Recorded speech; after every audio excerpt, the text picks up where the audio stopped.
Sì, buonasera a tutti. Okay. Allora, buona parte degli argomenti, diciamo, quelli generali introduttivi, già la Chiara li ha introdotti e li ha comunque ampiamente specificati. Alcune cose saranno leggermente in sovrapposizione, ma poi entrerò un po' più nel dettaglio di quello che è la pianificazione del piano di protezione civile del comune di Gioia Vicentina, che nel 2003 è stato fatto insieme ai comuni di Caldogno e Costa Bissara, in quanto il servizio di protezione civile è stato dato tra le funzioni delegate all'Unione dei Comuni. Il piano appunto del 2003 ha già una bella data, comunque sono già passati molti anni da quando è stato progettato, ed ha avuto negli anni anche delle messe proprio in prova, nel senso che la stessa alluvione che c'è stata nel 2010 a Caldogno ha messo in evidenza quelle che, rispetto a una serie di studi e comunque di analisi fatte nel territorio sulla carta, hanno avuto poi degli riscontri oggettivi di fronte all'emergenza che hanno fatto sì che fosse necessario fare delle modifiche per adattare all'effettivo problematicità che sono emerse nel territorio, perché tante volte il piano analizza in generale tutti gli eventi, però poi un conto è quello che c'è sulla carta, un conto è trovarsi ad affrontarli direttamente, quindi li abbiamo vissuti sulla nostra pelle e quindi hanno via via ci sono state delle evoluzioni. Come spiegava appunto la Chiara, le funzioni perché è importante pianificare l'emergenza, perché appunto è necessario prepararsi durante il periodo di pace, si dice, quindi un periodo ordinario, alle emergenze che si possono presentare sul nostro territorio, e soprattutto è importante pianificare l'emergenza proprio per ottimizzare le risorse che, come abbiamo capito, sono comunque limitate, soprattutto nella prima fase, quando il sindaco si trova comunque a dover operare l'emergenza. Sono degli eventi che riesce a gestire piccoli direttamente con le proprie forze e col volontariato e col sistema di protezione civile che lo circonda, però via via che l'emergenza si fa e il pericolo si fa più forte, ha bisogno comunque di attingere a risorse esterne e di conseguenza più forze vengono messe in gioco, più la pianificazione dell'emergenza è importante che ci sia, proprio per riuscire a gestirle ed organizzarle. Questo l'ha già detto la Chiara, appunto quelle che sono le funzioni del sindaco come autorità di protezione civile, quindi comunque tutti i riscontri, cioè oggettivamente è lui chiamato in prima persona ad intervenire sul territorio, e appunto il piano è quello che lo aiuta in questa gestione dell'emergenza. Come diceva appunto la Chiara, vanno analizzati i rischi, vanno comunque visti quelli che sono i mezzi a disposizione per poter sopperire appunto alle emergenze, individuare quelle che sono le aree di sosta, di attesa, aree di centri di accoglienza, di ammassamento per i soccorritori, e individuare delle procedure di intervento. Allora, quello che vedete qui,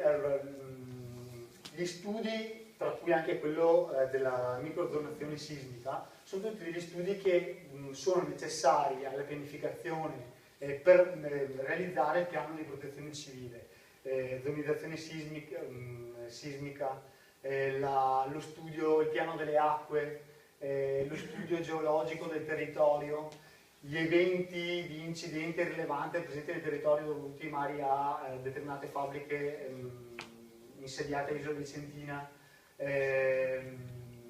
eventi atmosferici particolari. Sono tutta una serie di elementi che fanno sì che o studi specifici o appunto eventi capitati nel territorio che vanno a comporre l'analisi e di conseguenza individuare quelli che sono i rischi rilevanti per il territorio stesso. Isola Vicentina in particolare, allora, a parte la parte sismica che appunto ha già descritto Matteo, ha individuato attualmente nella pianificazione due elementi principali, che sono soprattutto il rischio dal punto di vista idrogeologico. Idrogeologico legato alla presenza di due torrenti, che sono appunto il Giara e il Timonchio, e sono rappresentati, questo è la parte, no meglio, il Timonchio è questo qui, e il Giara è questo qui, tagliano il territorio, e le aree che vedete in azzurro rispetto ai corsi d'acqua, quindi queste aree più vaste, rappresentano due aree che in eventi che ci sono stati negli anni nel territorio hanno comunque interessato delle vaste aree facendo degli allagamenti. In conseguenza la pianificazione data all'interno del piano di protezione civile ha individuato come aree di possibile pericolo all'interno del territorio di Isola Vicentina quelle due grandi aree lì, che non sono le uniche, però sono quelle che hanno determinato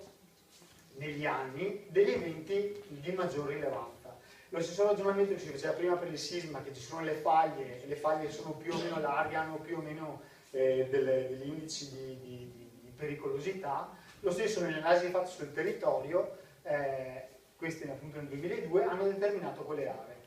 Isola Vicentina, insieme alla zonizzazione sismica, microzonizzazione sismica, ha fatto anche il piano delle acque, sta comunque portando a termine il piano delle acque. E quello sarà un altro elemento di pianificazione, di studio del territorio, che andrà a essere importato all'interno del piano di emergenza di protezione civile, perché darà degli ulteriori contributi rispetto a questi qui che sono stati fatti nel 2002, sulla base semplicemente di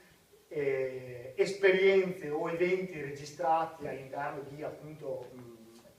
articoli dei giornali, situazioni che si sono registrate direttamente nel territorio, però non legate direttamente a uno studio puntuale.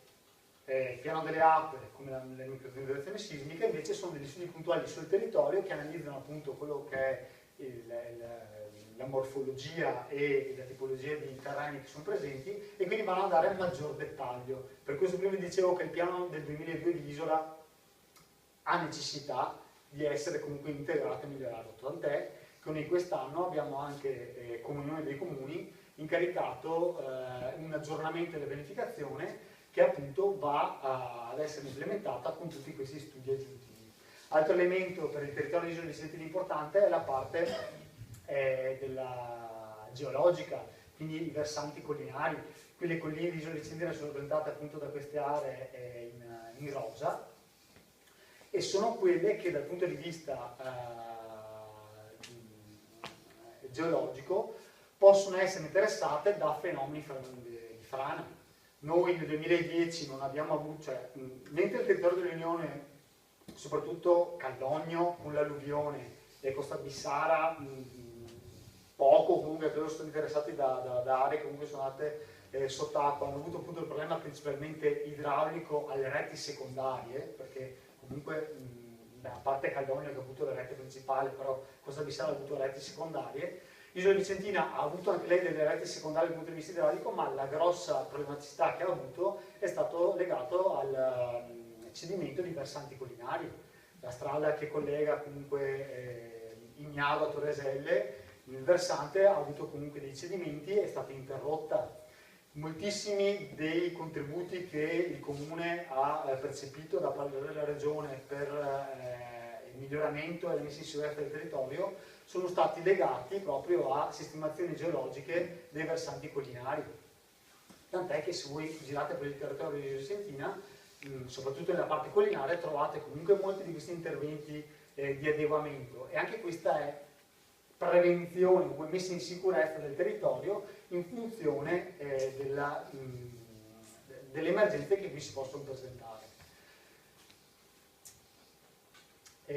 Sulla parte appunto del rischio sismico ha già appunto parlato Matteo, aree esondabili è quello che vi ho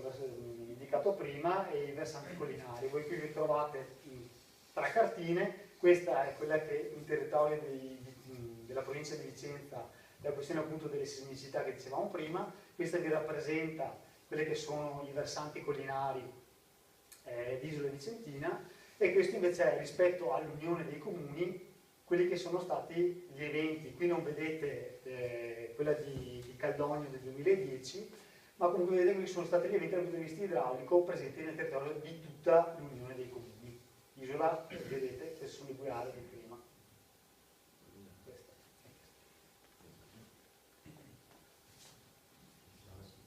Allora, piano di protezione civile di Isola Vicentina. Il centro operativo comunale, che è il COC, Attualmente il piano lo prevede presso l'Unione dei Comuni, presso la sede dei Vigili a Caresole di Caldogno. Questo è quello che la pianificazione fatta nel 2002 ha previsto per il territorio dell'Unione. Oggi questo è quello che prevede la pianificazione. Sicuramente gli eventi del 2010 che hanno visto proprio gli interventi in emergenza legati all'alluvione di Caldogno e a tutte le problematiche che sono state legate alle frane anche preso di Centina, hanno comunque determinato il fatto di capire se effettivamente la sede di Caldogno poteva essere la migliore, ma non tanto in termini di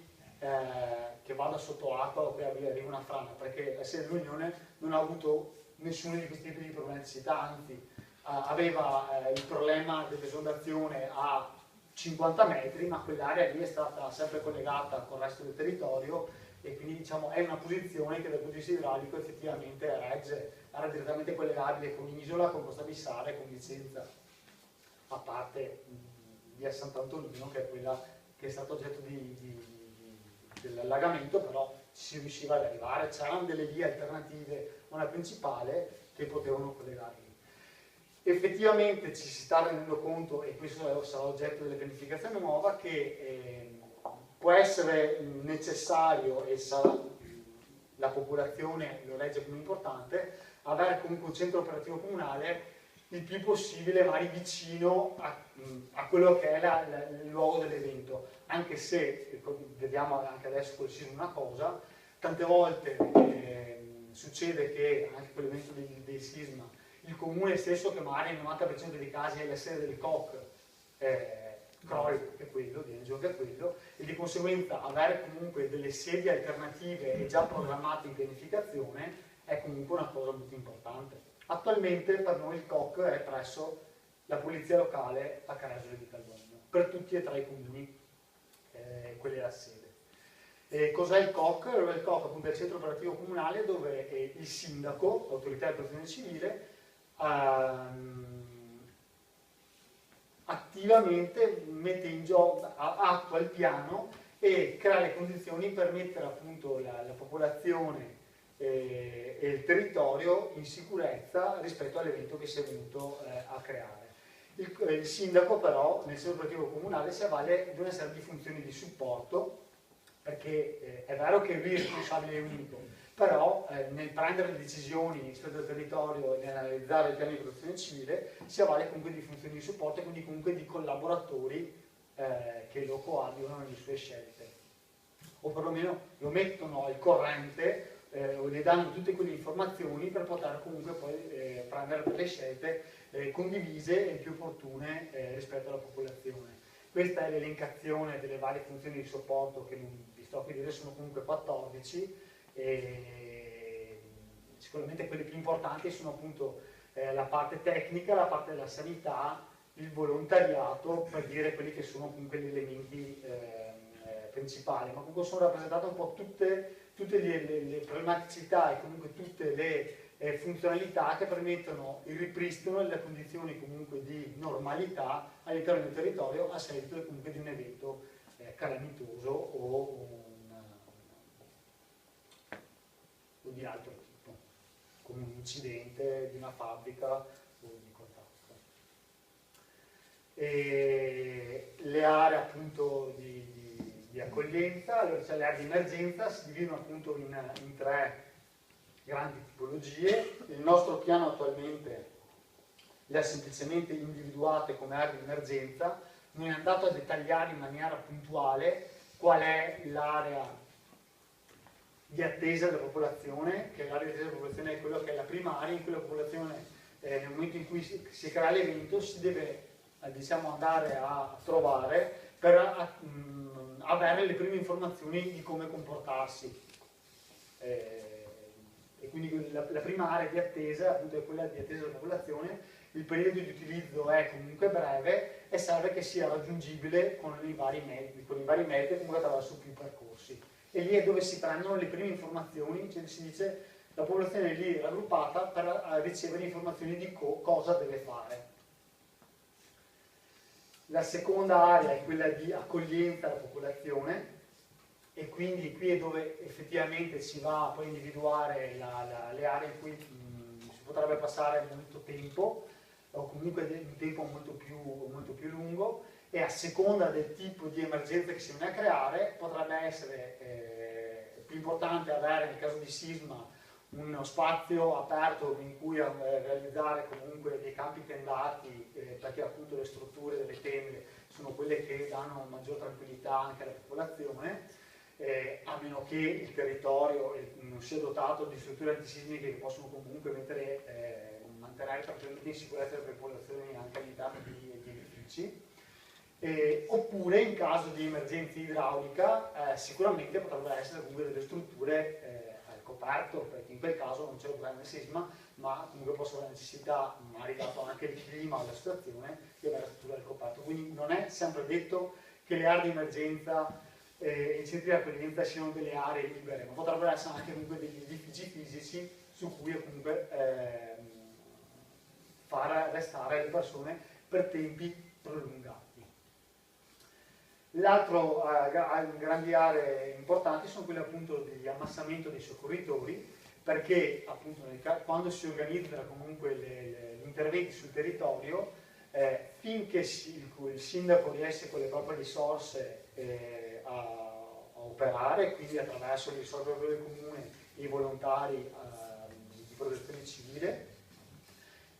usa i propri mezzi, quindi ordinariamente tutta questa cosa qui è raggruppata nel magazzino comunale o comunque nei vari punti che ordinariamente il comune utilizza per i propri mezzi. Nel caso di eventi comunque eccezionali c'è bisogno di grandi aree per poter ospitare e far ammassare materiali, e gli stessi volontari di protezione civile e le forze dell'ordine, vigili del fuoco, esercito, e quindi avere un'area organizzata che può recepire e può accogliere questi spazi. Per Isola Vicentina, io qui ho messo una tabella in cui viene rappresentate quelle che sono le aree di emergenza individuate per il territorio, non hanno, come vi dicevo, quella specificità di indicare quella che è l'area di attesa, l'area di centro di accoglienza e quella per i mezzi di soccorso. Perché poi in funzione anche del tipo di evento queste potrebbero cambiare. Come ripeto, la pianificazione nasce nel 2002, con quella che stiamo andando ad attuare oggi sicuramente avrà un dettaglio maggiore e si partirà da queste aree per andare comunque a distinguere quale in base all'evento è più idonea che venga attrezzato in una maniera piuttosto che nell'altra. Altra cosa importante sul modello di intervento appunto nel piano di protezione civile è individuare chi fa cosa, perché appena succede l'evento, vi parlo di quello idraulico perché poi è quello che maggiormente ci troviamo comunque, anzi idrogeologico in cui ci troviamo maggiormente a intervenire, però un evento come quello del terremoto è un evento che appunto abbiamo capito e lo sapevamo già tutti, comunque non è prevedibile per nostra sfortuna, e in conseguenza il sindaco, sulla base del piano di protezione civile, deve comunque in collaborazione con il responsabile operativo comunale, che è il primo referente per il sindaco sull'intervento, deve appunto andare a fare una serie di azioni per poter informare la popolazione, capire quello che è l'evento, cosa si è venuto a creare, e mettere in gioco, mettere in funzione la macchina del sistema della protezione civile, provvedendo lui direttamente o eventualmente interfacciandosi con gli enti superiori, tra cui appunto la provincia e di quelli chiamati in causa soprattutto per la parte dei gruppi del volontariato. E la resilienza dell'assalto, perché comunque è quella che già Chiara vi ha spiegato ampiamente, il fatto di una serata come questa in cui si parla del problema del sisma, si parla di quelli che sono gli strumenti di studio del territorio che vengono messi in gioco, si parla di che cos'è la protezione civile, fa sì che si sta facendo protezione civile e stiamo comunque, voi stessi siete più consci di quelli che possono essere i rischi e di quello che voi stessi potete fare per il vostro territorio. Lo studio di tipo di microorganizzazione, oltre ad essere importante per noi, perché abbiamo capito per il piano, è importante anche direttamente per voi che vi trovate comunque ad avere delle abitazioni o comunque a dover costruire o a comunque intervenire sul territorio, perché permetterà a voi e ai vostri tecnici di avere degli strumenti che vi permettono di fare comunque degli edifici, in questo caso, che partono più sicuri dal punto di vista sismico, in particolare questo aspetto qui. Il piano delle acque darà un'analisi del territorio per cui permetterà a chi va a progettare le abitazioni di poter dire ok, lì posso fare dei locali comunque interrati perché comunque è una zona che è sopraelevata rispetto a quello che è il limite di esondazione che si è comunque venuto a creare la ridiminuzione delle acque, dove invece non è opportuno proprio non andare a fare degli interrati perché comunque si ha un rischio maggiore che gli interrati stessi vengano comunque allagati. Quindi il piano di protezione civile e tutti gli strumenti che il Comune sta mettendo in atto per lo studio del territorio sono strumenti che permettono anche alla popolazione di fare quelle, come si dice, quelle autotutele, e quindi appunto non fare gli interrati, acquistare o comunque mettere in sicurezza dal punto di vista antisismico i propri edifici, che appunto permettono poi in fase durante gli eventi calamitosi di avere una situazione appunto di maggior tranquillità e soprattutto di salvare le vite umane. Una cosa importante, se avete visto la serie di eventi calamitosi dal 1905 fino comunque ai giorni nostri, a fianco all'evento sarà anche il numero di persone morte a causa di quell'evento calamitoso. Via via, se vedete i numeri in gioco, sono stati veramente altamente ridotti, e questo proprio perché gli studi che si sono susseguiti nel tempo hanno fatto sì che, per quanto l'evento calamitoso poi crea sempre, purtroppo comunque può fare sì che ci siano delle persone comunque che muoiono, però se voi notate appunto il numero di persone morte in base agli eventi dell'inizio Novecento ad oggi, i numeri sono drasticamente scesi, per cui appunto questo è importante, mi fa capire come la pianificazione dello studio del territorio che si sta facendo è proprio permette di andare comunque a limitare quello che è la problematicità date dagli eventi calamitosi. E il piano di questo tiene conto proprio per andare a mettere in gioco tutte le forze per andare a sistemare il territorio. Basta, io ho finito.